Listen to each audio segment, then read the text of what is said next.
नमस्कार, आप देख रहे हैं न्यूज 18 बिहार झारखंड पर 9 की 9 खबर और मैं हूं आपके साथ लक्ष्मी। आइए बुलेटिन की शुरुआत करेंगे और सबसे पहली खबर देखिए दानापुर से इस वक्त हमारे पास मिल रही है। एमईएस ठेकेदार से बताया जा रहा है कि बेरहमी से मारपीट हुई है, लाखों की लूट का भी आरोप बताया जा रहा है। 6 लाख से ज्यादा की लूट की गई है, जान से मारने की धमकी भी दी।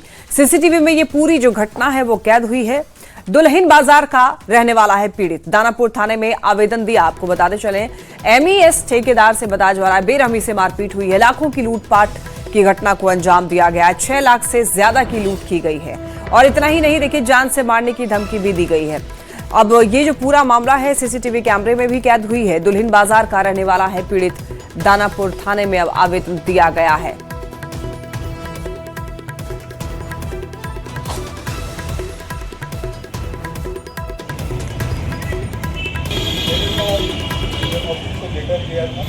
ठेकेदार बंधु में से ही कोई आए, रूम में बैठे हुए थे, मेरा हाथ पकड़ के खींच के ले आए और यहाँ आते के साथ मेरे ऊपर 10 ठेकेदार, जो कि मेन एक आदमी को हम जानते हैं, राजू यादव जिनका नाम है, बाकी सबके नाम नहीं जानते हैं। तो राजू यादव 2-4 झापड़ मारे, हाथ पकड़े हुए थे 2 लोग और 8-10 आदमी लगातार मेरे ऊपर डंटों की बरसात करते रहे। कम से कम 200-400 डंटे मारे होंगे, 20 डंटे टूट के चूर हो गए होंगे। देखिए सुपौल से बड़ी खबर, फर्जी सिम बॉक्स से जुड़ा हुआ यह मामला है। इस मामले में सीबीआई ने एफआईआर दर्ज की है। ईओयू ने किया था इस पूरे मामले का खुलासा। फर्जी टेलीफोन एक्सचेंज से जुड़े हुए कई लोग गिरफ्तार हुए थे। सुपौल के गयासपुर में छापेमारी कर 8 लोगों को पकड़ा गया था। गिरफ्तार आरोपियों में हर्षित भी शामिल। अंतर्राष्ट्रीय साइबर ठगी से जुड़े हुए तार मिले थे। अब पूरे मामले की जांच देखिए सीबीआई ने अपने हाथ में ले ली है। तो सुपौल का मामला है, फर्जी सिम बॉक्स से जुड़ा हुआ। इस मामले में सीबीआई ने एफआईआर दर्ज की। ईओयू ने पूरे मामले का खुलासा किया था। फर्जी टेलीफोन एक्सचेंज से जुड़े हुए कई लोग गिरफ्तार हुए थे। सुपौल के गयासपुर में छापेमारी कर 8 लोगों को पकड़ा गया था। गिरफ्तार आरोपियों में हर्षित भी शामिल है। अंतर्राष्ट्रीय साइबर ठगी से जुड़े हुए तार मिले थे और अब पूरे मामले की जांच सीबीआई ने अपने हाथ में ले ली है। सुपौल जिला फर्जी सिम बॉक्स मामले की जांच जो है वो अब सीबीआई करेगी। अब तक इस मामले की जांच जो है ईओयू कर रही थी, लेकिन चूंकि यह मामला जो है पूरा अंतर्राष्ट्रीय है तो इस कारण से इस मामले की जांच करने की अनुरोध जो है ईओयू ने सीबीआई से की और सीबीआई ने इसे मंजूर किया। बिहार सरकार ने इस पूरे मामले को सीबीआई को सुपुर्द किया था, जिस पे केंद्र सरकार की मोहर लगी और फिर सीबीआई ने इस मामले को टेक ओवर किया। और बताते चले कि बुधवार की देर शाम जो है सीबीआई ने इस पूरे मामले को लेकर के एक नया एफआईआर दर्ज किया है और इस एफआईआर के जरिए जो है अब सीबीआई इस पूरे केस का जो है वो अनुसंधान करेगी। बताते चले कि ईओयू ने इस केस का उद्भेदन किया था। चूँकि यह पूरा मामला अंतर्राष्ट्रीय है, इसलिए ईओयू ने बिहार सरकार से इस केस के आगे की जाँच सीबीआई से करवाने की अपील की थी, जिसे बिहार सरकार ने केंद्र सरकार के पास भेज दिया था। केंद्र सरकार से अनुमति मिलने के बाद इस केस को सीबीआई ने टेक ओवर कर लिया है और इस मामले की जांच जो है वो अब एफआईआर करने के साथ जो है वो शुरू कर दिया है सीबीआई ने। इसलिए पूरा मामला जो है वो अब सीबीआई ने टेक ओवर कर लिया है और सीबीआई अनुसंधान नए एफआईआर के साथ शुरू कर चुकी है। कैमरा पर्सन संत के साथ अमित माठ, न्यूज 18 पटना। देखिए पूरा मामला क्या है आइए आपको समझाते हैं। दरअसल फर्जी सिम बॉक्स से साइबर ठगी हो रही थी। इंटरनेशनल कॉल को ये लोग लोकल कॉल बना देते थे। होता क्या था कि थाईलैंड, कंबोडिया, चीन, वियतनाम, बैंकॉक जैसे देशों से वहां से जो साइबर ठग थे वो ये सब काम कर रहे थे। झारखंड, तेलंगाना, कर्नाटक, उत्तर प्रदेश से ठगी कर रहे थे और ये जो मामला है सुपौल से उजागर हुआ है। फर्जी सिम बॉक्स पकड़ा गया है। ईओयू ने इस पूरे मामले का खुलासा किया था और देखिए 8 लोगों को गिरफ्तार किया गया है इस पूरे मामले में। और फर्जी टेलीफोन एक्सचेंज ये कैसे काम करता है वो आपको बताते हैं। देखिए इंटरनेशनल कॉल को ये लोग लोकल कॉल में बदल देते थे। ऐसा लगता था कि हमारे ही देश का कॉल है। सिम बॉक्स में फर्जी सिम का इस्तेमाल हो रहा था। टेलीफोन एक्सचेंज की तरह सिम बॉक्स का काम, फोन कॉल को ट्रेस करना काफी ज्यादा मुश्किल हो जाता है और धोखाधड़ी, साइबर ठगी के लिए देखिए इस्तेमाल हो रहा था। ये सारे सिम का इस्तेमाल किया जा रहा था। मोबाइल कंपनियों को भी चूना लगता है। बिहार के बाहर कई राज्य और देश तक ये जो पूरा नेटवर्क है वो फैला हुआ है। तो बिहार में सुपौल, भोजपुर सहित कई जिलों में इसका खुलासा हुआ है और सिर्फ बिहार में नहीं, यूपी, झारखंड, बंगाल, कर्नाटक, तेलंगाना तक इसका तार जो है वो जुड़ा हुआ है। यानी कि नेटवर्क इस तरीके से फैला हुआ है। थाईलैंड, कंबोडिया, चीन, वियतनाम तक इसका नेटवर्क है। यानी कि इंटरनेशनल कॉल्स को ये लोग लोकल कॉल में बदलते थे, लोगों से ठगी कर रहे। तो साइबर फ्रॉड का एक बहुत बड़ा मामला जो है उजागर हुआ है। चलिए बढ़ते हम लोग खबरों में आगे। दानापुर से एक बड़ी खबर मिल रही है। नहर किनारे बताया जा रहा है कि इंसान की हड्डी मिली है। रूपसपुर में एक इंसान का पैर मिला है, पास में जली हुई हड्डियां भी बरामद की गई है। कटा हुआ पैर मिलने से भड़कंप मचा हुआ है। आसपास काफी इस बात को लेकर चर्चा हो रही है। अब लोग शक ये जाहिर कर रहे हैं कि पहले हत्या की गई और उसके बाद शव को जलाया गया होगा। शव के बाकी हिस्से का पता अभी कुछ नहीं चला है, लेकिन देखिए पुलिस के संज्ञान में ये मामला है। अब पुलिस पूरे मामले की जांच पड़ताल में जुटी हुई है। अब हो सकता है फॉरेंसिक जांच हो और उसके बाद पता लगाया जा सकेगा कि आखिर ये हड्डी किसकी है, कहां से ये हड्डी यहां पर आई है, या फिर क्या ये हड्डी जो है आसपास के ही क्षेत्र से किसी जानवर द्वारा लाई गई है या यहीं पर किसी घटना को अंजाम दिया गया है। ऐसे कई बड़े सवाल हैं जो कि अनसुलझे हैं। अब इन्हीं अनसुलझे सवालों का जवाब जो है पुलिस ढूंढेगी। मिला है, आदमी का पैर कटा हुआ मिला है। कैसे देखा है, तो कैसे पता चला? अब तो भीड़ देखा है तो हम भी आए हैं, भीड़ देख करके हम भी पहुंचे, हम भी देखे। खाली पैर, बॉडी नहीं मिला? बॉडी नहीं मिला, खाली पैर है। पटना से बड़ी खबर। कांग्रेस के 3 बागी विधायकों का मामला है और देखिए तीनों बागी विधायकों पर कार्रवाई होगी। राज्यसभा चुनाव में वोट नहीं किया था इन तीनों विधायकों ने और कांग्रेस मुख्यालय ने तीनों को नोटिस भेजा है। 2 दिन के भीतर जवाब मांगा गया है। तो देखिए इन पर कह सकते हैं कि अनुशासनात्मक तौर पर कार्रवाई हो सकती है। 3 बागी विधायकों का मामला है। राज्यसभा चुनाव में वोट नहीं किया था इन्होंने। इनका फोन कॉल भी नॉट रीचेबल जा रहा था। रवि हमारे साथ जुड़ चुके हैं ज्यादा जानकारी के लिए। रवि, तीनों विधायकों पर अनुशासनात्मक तौर पर कार्रवाई हो सकती है, एक बार पूरी जानकारी दीजिए। फिलहाल क्या अपडेट है? जी बिल्कुल। और जिस तरीके से राज्यसभा के चुनाव में जो महागठबंधन के जो उम्मीदवार थे, आरजेडी का जो उम्मीदवार था, उसकी जो हार हुई थी, उसमें एक बड़ी भूमिका जो है इन 3 विधायकों की मानी गई थी। और जिन्होंने लगातार जो है राज्यसभा चुनाव में ये गायब रहे, मतदान के लिए पहुंचे ही नहीं, इसे लेकर के कांग्रेस जो प्रदेश जो कमेटी है, अनुशासनात्मक जो कमेटी है, उन्होंने पिछले 2 दिनों पहले नोटिस जारी किया था कि 2 दिनों के अंदर अपना जवाब दें कि आखिर आपने क्यों नहीं मतदान करने के लिए पहुंचे थे। तीनों विधायकों ने अपना जवाब तो दिया है, लेकिन उस जवाब में भी जो है वो सवाल खड़े किए हैं। जो सूत्रों से जानकारी मिली है उसके मुताबिक प्रदेश जो नेतृत्व है उसे लेकर के ही सवाल खड़ा किया है और लगातार बयान में भी देते रहे हैं कि उस विधायक को, जो उम्मीदवार थे, उस विधायक को हम लोगों ने यहाँ पे अपना समर्थन नहीं दिया है। तो ऐसे में माना जा रहा है कि अब प्रदेश कमेटी जो है आला कमान को लिखेगी और दिनों में तीनों विधायकों पर कार्रवाई हो सकती है। तो ये तमाम जो तीनों बागी विधायक हैं वो भी अपने गलती मानने को फिलहाल भी तैयार नहीं है। ऐसे में माना जा रहा है कि इस पर कार्रवाई तय होनी चाहिए। जी अब इनका क्या कहना है, इनकी तरफ से क्या दलील दी जा रही है तीनों विधायकों की तरफ से? जो कांग्रेस के जो बागी विधायक है उनका कहना है कि राज्यसभा में मतदान करने के लिए नहीं पहुंचे थे। उसका कारण था कि जो उम्मीदवार जो है वो आरजेडी का दिया गया था, वो उम्मीदवार को हम लोग समर्थन नहीं करते हैं। अगर दूसरा कोई उम्मीदवार होता तो हम लोग समर्थन करते, लेकिन पूरा गठबंधन का वो उम्मीदवार था। तमाम गठबंधन दलों ने वो अपना अपना वोट किया था, लेकिन कांग्रेस के 3 विधायक जो हैं उन्होंने वोट नहीं किया था और इसे एक तरीके से पार्टी के खिलाफ माना गया था और एक बड़ी हार जो है वो हुई थी, क्योंकि जो बहुमत चाहिए था एआईएम का वो भी हासिल था, बीएसपी का जो विधायक का जो उम्मीदवार का हासिल करना था वो भी हासिल होना था, लेकिन अपने ही घर में सेंध लगने के कारण एक विधायक जो है आरजेडी का नहीं पहुंचा था और कांग्रेस के इन तीनों विधायकों के कारण जो है बड़ी हार हुई थी।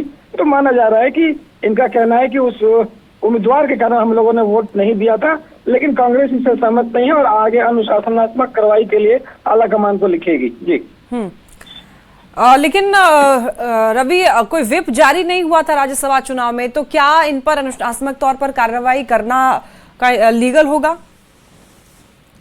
लेकिन निश्चित रूप से राज्यसभा चुनाव में कोई व्हिप जारी नहीं होता है, जिसके कारण क्रॉस वोटिंग की जो है हमेशा उम्मीद जताई जा रही थी पहले से। हालांकि क्रॉस वोटिंग नहीं हुई, लेकिन इन्होंने नहीं पहुंच करके ही मदद पहुंचाई। ऐसे में पार्टी के तरफ से ये निश्चित रूप से जो है वो लिखा जाएगा। अब देखना होगा कि कांग्रेस आलाकमान जो है वो कैसे फैसले लेती है। हालांकि अगर यहाँ से अगर पार्टी से अगर निकाले जाते हैं तो माना जा रहा है कि तीनों ने अपनी रणनीति बनाई है। विधानसभा अध्यक्ष को अगर चिट्ठी देते हैं और बागी विधायकों की तरफ अगर अलग गुट के रूप में अगर मान्यता के लिए चिट्ठी लिखते हैं और विधानसभा अगर अलग गुट की मान्यता देता है तो एक अलग तरीके से वो विधानसभा में ये बने रहेंगे और ये एक तरीके से कहें कि एनडीए के साथ होगी उनका जाना। लेकिन देखना होगा कि कांग्रेस जो है अब आगे फैसला कैसे लेती है। जी ठीक है रवि, बहुत धन्यवाद आपको इन तमाम जानकारियों के लिए। चलिए, बिहार शरीफ में देखिए समृद्धि यात्रा के दौरान मुख्यमंत्री नीतीश कुमार बड़ी सौगात देने जा रहे हैं। भरवापर में फ्लाईओवर का निर्माण कराया गया है जिसका उद्घाटन आज सीएम नीतीश करने वाले हैं। करीब 78 करोड़ की लागत से पुल का निर्माण हुआ है जिसकी लंबाई 1.5 किलोमीटर है। तस्वीरें आप भी देख रहे हैं किस तरीके से सजाया गया है इसको और आज ही इसका उद्घाटन होने वाला है। तो आज देखिए समापन भी है 5वें चरण का समृद्धि यात्रा की सीएम नीतीश कर रहे थे 5वें चरण की। अब आज की जो दिन है वो समापन का दिन है। इधर मुख्यमंत्री नीतीश कुमार आज नालंदा जिले के बिहार से पहुंच रहे हैं जहां करोड़ रुपए की जो लागत से जो बनी है फ्लाईओवर उसका जो है आज उद्घाटन करेंगे। तो देख सकते हैं ये वही फ्लाईओवर है जो बिहार से के भराव पर जो है बनाया गया है और यहाँ बता दें कि करीब 1.5 किलोमीटर जो है फ्लाईओवर है जो करीब 78 करोड़ की लागत से जो है बनाया गया है और इसका जो है आज उद्घाटन जो है मुख्यमंत्री नीतीश कुमार करेंगे। तो कहा जाए तो आज का दिन जो है बिहार से वासियों के लिए काफ़ी गौरव का दिन होगा क्योंकि आज जो है उनको जो है जाम से मुक्ति के लिए जो है इस फ्लाईओवर का जो है सौगात मिलेगी। तो देख सकते हैं किस तरह से जो है यहाँ पर तैयारियाँ पूरी कर ली गई है और महज कुछ ही घंटों के बाद जो है यहाँ पर जब मुख्यमंत्री नीतीश कुमार पहुँचेंगे तो यहाँ पर जो है इसका लोकार्पण करेंगे और जो आम लोगों के लिए है ये फ्लाईओवर जो खोल दिया जाएगा। तो कहा जाए तो यहाँ पर देख सकते हैं किस तरह से जो है ये पटना रांची मुख्य मार्ग से जो है बिहार सिर्फ शहर होते हैं फिर पुनः पटना रांची मुख्य मार्ग पर जो है जोड़ती है वो फ्लाईओवर का जो उद्घाटन किया जाना है जिसको लेकर जो है तैयारियां पूर्ण कर ली गई है और मुख्यमंत्री नीतीश कुमार आज आएंगे तो आज इसका उद्घाटन करेंगे और उद्घाटन करने के बाद जो है आम जनता के लिए इस फ्लाईओवर को खोल दिया जाएगा। नालंदा से न्यूज 18 के लिए अभिषेक कुमार। पटना से बड़ी खबर, समृद्धि यात्रा का समापन। सीएम नीतीश कुमार समृद्धि यात्रा कर रहे थे और आज इसका समापन हो जाएगा। बापू सभागार में समीक्षा बैठक भी होगी। ज्ञान भवन में कई विभागों का निरीक्षण। बतौर सीएम देखिए ये आखिरी यात्रा हो सकती है राज्यसभा के लिए। नीतीश कुमार जो है उन्होंने चुने जा चुके हैं तो ये उनकी बतौर मुख्यमंत्री उनका आखिरी ये यात्रा। हमारे साथ आनंद अमृतराज जुड़ चुके हैं। आनंद, देखिए ये सीएम नीतीश की आखिरी यात्रा कहेंगे बतौर सीएम और अब वो राज्यसभा जाने वाले हैं। आज आखिरी दिन है, किस तरीके से आज आखिरी दिन रहने वाला है यात्रा का? आनंद कुमार वहां से जो यात्रा की शुरुआत की पूरे बिहार में होते होते आज आखिरी चरण में और आज आखिरी दिन है। आज सुबह में नालंदा में पहली जनसभा को संबोधित करेंगे, संवाद करेंगे और वहां पे नालंदा को कई योजनाओं का उद्घाटन और शिलान्यास तो करेंगे, कई तोहफा भी देंगे और उसके बाद पटना जिला के लिए नीतीश कुमार ने कई योजनाएं चलाई थी और साथ में आने वाले समय में पटना जिला को और क्या कुछ मिलेगा इसकी भी आज घोषणा कर सकते हैं। कई योजनाओं का उद्घाटन और शिलान्यास भी करेंगे। लेकिन सबसे महत्वपूर्ण है कि जब बापू सभागार में नीतीश कुमार एक जनसभा को संबोधित करेंगे उन पर उस समय पूरी सियासी निगाहें बिहार की टिकी रहेगी कि नीतीश कुमार अपने यात्रा के आखिरी भाषण में क्या कुछ करते हैं। चूंकि नीतीश कुमार जहां भी यात्रा में जा रहे हैं, जब जनसंवाद कर रहे हैं तो उसमें वो तमाम बातों का उल्लेख करते हैं कि कैसे उन्होंने 2005 में बिहार को संभाला, 2005 के पहले की बिहार की स्थिति क्या थी, 2025-26 तक बिहार की स्थिति अभी क्या है और आने वाले समय बिहार की स्थिति और क्या होगी। जाहिर तौर पे तमाम बातों के साथ साथ इस बात को लेकर निगाहें टिकी रहेगी कि नीतीश कुमार जब अपना समृद्धि यात्रा के आखिरी चरण में जो अपने संबोधन को करेंगे तो उसमें वो क्या कुछ बोल सकते हैं। अभी तक उन्होंने विकास कार्यों की चर्चा की, अपने विरोधियों पर निशाना साधा, जिस जिला में गया वहां के बारे में चर्चा की कि वहां पे इस जिला में क्या कुछ हो रहा है, कैसे कुछ होगा। लेकिन आज इस भाषण पे कई सारी निगाहें टिकी रहेंगी इस बात को लेकर क्या नीतीश कुमार इस भाषण में इस बात का भी जिक्र कर सकते हैं क्या कि वो दिल्ली अब जाने वाले, राज्यसभा में जाने वाले हैं। तो इस बात को लेकर बेहद निगाहें टिकी हुई है और सबसे महत्वपूर्ण बात है कि नीतीश कुमार आज जब पटना में जब समापन करेंगे समृद्धि यात्रा की तो अपने भाषण के दौरान पटना जिला को क्या कुछ तोहफा देते हैं, पटना वासियों की भी निगाह इस बात को लेकर टिकी रहेगी। लेकिन अगर मैं पूरी लबोलुआब के हिसाब से अगर बताऊं तो चंपारण से जो समृद्धि यात्रा की शुरुआत थी उस समय नीतीश कुमार विधानसभा चुनाव के पहले उन्होंने किया था। उसके बाद जब चुनाव का परिणाम आया और नीतीश कुमार को शानदार सफलता मिली, उनका अगुवाई में एक बार फिर से सरकार बनी, तो समृद्धि यात्रा के अगले चरण को उन्होंने कंटिन्यू किया और अब उस आखिरी चरण में आज बात पटना तक पहुंच गए हैं, जब बापू सभागार में नीतीश कुमार जनसभा को संबोधित करते हुए जब अपनी बातों को कहेंगे तो उस पर निगाहें टिकी रहेंगी। जी ठीक है आनंद, बहुत धन्यवाद आपका इन तमाम अपडेट्स के लिए। नीट छात्रा संदिग्ध मौत मामले से जुड़ी एक खबर आ रही है, एक अपडेट है। देखिए, पॉक्सो की विशेष अदालत राजीव रंजन रमन ने सीबीआई से इस पूरे मामले की अब तक की जो स्टडी जांच उसकी रिपोर्ट मांगी है। पॉक्सो कोर्ट ने यहां पर जांच रिपोर्ट सबमिट करने के लिए 30 मार्च की तारीख भी निर्धारित की है। आपको बताते चले, नीट छात्रा मामले से जुड़ी ये खबर है, अपडेट है इस मामले में, और अब विशेष अदालत ने रिपोर्ट मांगी है। अभी तक जितना भी इसमें जांच पड़ताल इस मामले में हुई है उसको लेकर रिपोर्ट मांगी गई है। नीट छात्रा संदिग्ध मौत मामले की जांच जो है वो सीबीआई कर रही है और इस मामले को लेकर के सीबीआई की विशेष अदालत ने सीबीआई से जो है वो जांच रिपोर्ट तलब की है। बताते चले कि पॉक्सो के विशेष न्यायाधीश राजीव रंजन रमन ने सीबीआई से चर्चित नीट छात्रा कांड मामले की अद्यतन जांच रिपोर्ट जो है वो मांगी है और जांच रिपोर्ट जो दाखिल करना है कोर्ट में, उसके लिए 30 मार्च की जो तारीख है वो निर्धारित की गई है। इस कांड के सूचक के वकील ने पॉक्सो की विशेष अदालत में एक आवेदन दायर कर कांड की अद्यतन जांच रिपोर्ट मांगी थी, जिस पर कोर्ट ने सुनवाई करी और कोर्ट ने सुनवाई के दौरान नीट छात्रा की मौत की जांच जो है वो जो सीबीआई कर रही है उससे ये जांच रिपोर्ट मांगा है। अब बताते चले कि पॉक्सो एक्ट के तहत जो है ये पूरा मामला जो है वो अभी सीबीआई की विशेष अदालत जो है सुनवाई कर रही है। पॉक्सो कोर्ट जो है वो इस मामले में सुनवाई कर रही है और इसके अनुसार जो है वो अब जो जांच हुई है अब तक की अद्यतन जांच रिपोर्ट जो है वो सीबीआई के द्वारा मांगा गया है, कोर्ट के द्वारा जो है वो मांगा गया है। और सीबीआई के पॉक्सो एक्ट लगाने के बाद जो है विशेष न्यायिक दंडाधिकारी ने मामले को पटना सिविल कोर्ट को पॉक्सो कोर्ट के विशेष अदालत में अभिलेख भेज दिया है।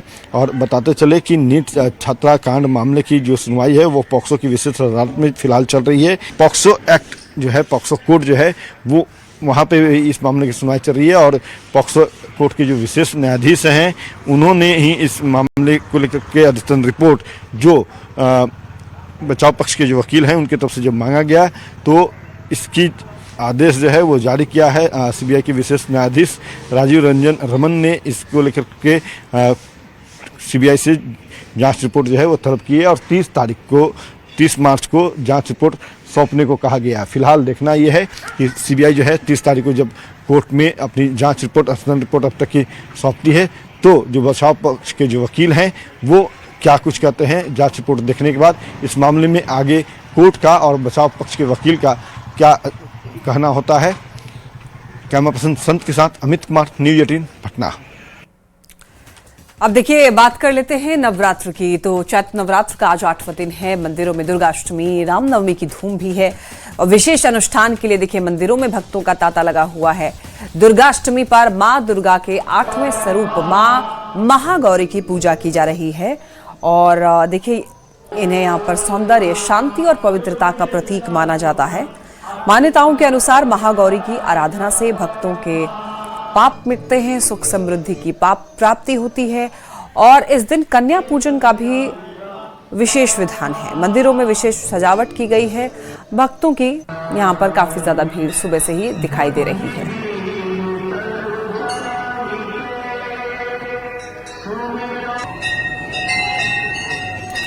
तो देखिए, नवरात्र के 8वें दिन मां दुर्गा के महागौरी स्वरूप की पूजा होती है। मां महागौरी अत्यंत ही सौम्य और कोमल स्वभाव की देवी है। 4 भुजाओं से सुशोभित माता के एक हाथ में त्रिशूल, दूसरे में डमरू, तीसरा हाथ अभय मुद्रा में और चौथा हाथ वर मुद्रा में रहता है। मां श्वेत वस्त्र धारण करती हैं और उनका रंग गोरा है। मां महागौरी ऋषभ यानी कि बैल की सवारी करती हैं। महागौरी को श्वेतांबरधारा भी और अन्नपूर्णा का स्वरूप भी माना जाता है और माना यह भी जाता है जब माता सती ने आत्मदाह कर लिया तब उन्होंने भगवान शिव को अगले जन्म में भी पति रूप में पाने का संकल्प लिया। इस संकल्प के चलते उनका जन्म हिमालय और मैना के घर हुआ। इस कारण उनका नाम पार्वती पड़ा। 8 साल की उम्र में पूर्व जन्म का भान होते ही उन्होंने जंगल में तपस्या करनी शुरू कर दी थी और ऐसा कहा जाता है सालों तक घोर तपस्या से उनका शरीर काला पड़ गया। तब से प्रसन्न होकर शिव जी ने उन्हें दर्शन दिए और गंगा जल छिड़का, जिससे उनका रंग अत्यंत ही सफेद हुआ और वो महागौरी कहलाईं। इस बार अष्टमी पर कुल देवी पूजन, हवन और कन्या पूजन का विधान है। कन्या पूजन को देवी की साक्षात उपासना का रूप माना जाता है।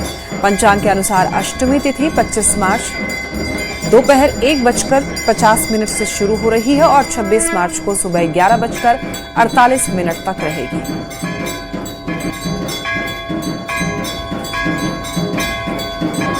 सिवान में रामनवमी को लेकर लोगों में काफी ज्यादा उत्साह है, उमंग है। शहर से लेकर के ग्रामीण इलाकों तक भक्ति का माहौल बना हुआ है और ऐतिहासिक गांधी मैदान में प्रभु श्री राम की विशाल प्रतिमा स्थापित की गई है, जहां श्रद्धालु श्रद्धा भाव से पूजा अर्चना कर रहे हैं और परिक्रमा कर रहे हैं। राम जन्म महोत्सव के अवसर पर बड़ी संख्या में भक्तों की भीड़ उमड़ पड़ी और जय श्री राम के नारों के साथ यहाँ पर पूरा परिसर जो है वो गुंजायमान हुआ। रामनवमी के दिन भव्य शोभा यात्रा निकाली जाएगी, जो शहर के विभिन्न मार्गों से होकर गुजरेगी। इस शोभा यात्रा को लेकर भी लोगों में खासा उत्साह बना हुआ है।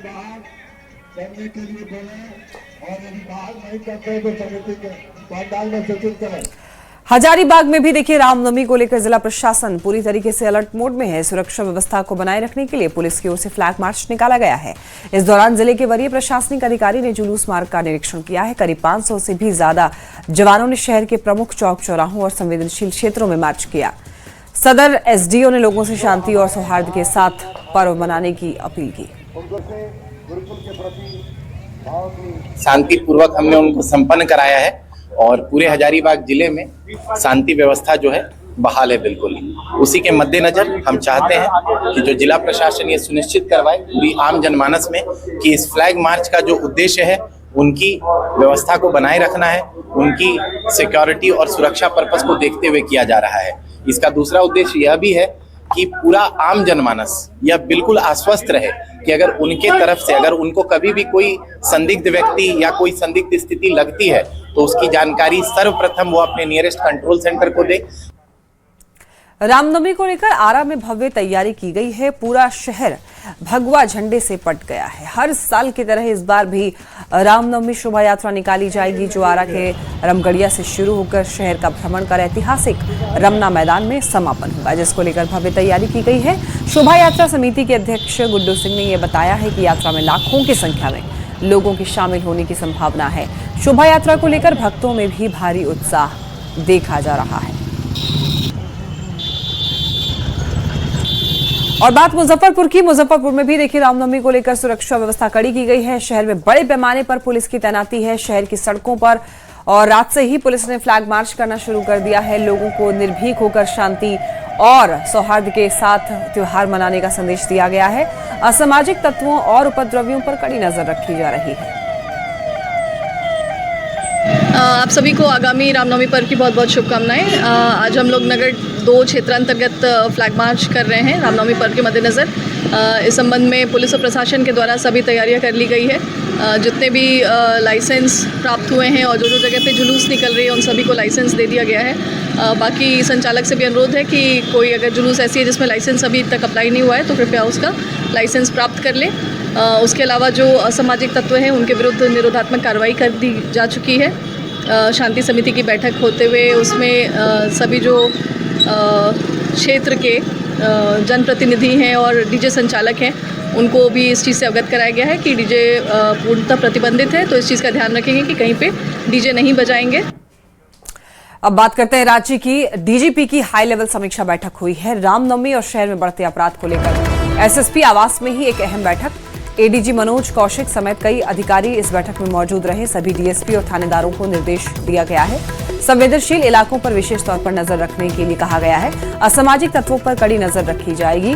इसके अलावा खुफिया और पुलिस टीम भी अलर्ट रहेगी ताकि शांतिपूर्वक त्योहार मनाया जाए। और इसी के साथ इस बुलेटिन में फिलहाल इतना ही। तमाम खबरों के लिए आप देखते रहिए न्यूज़ 18 बिहार झारखंड।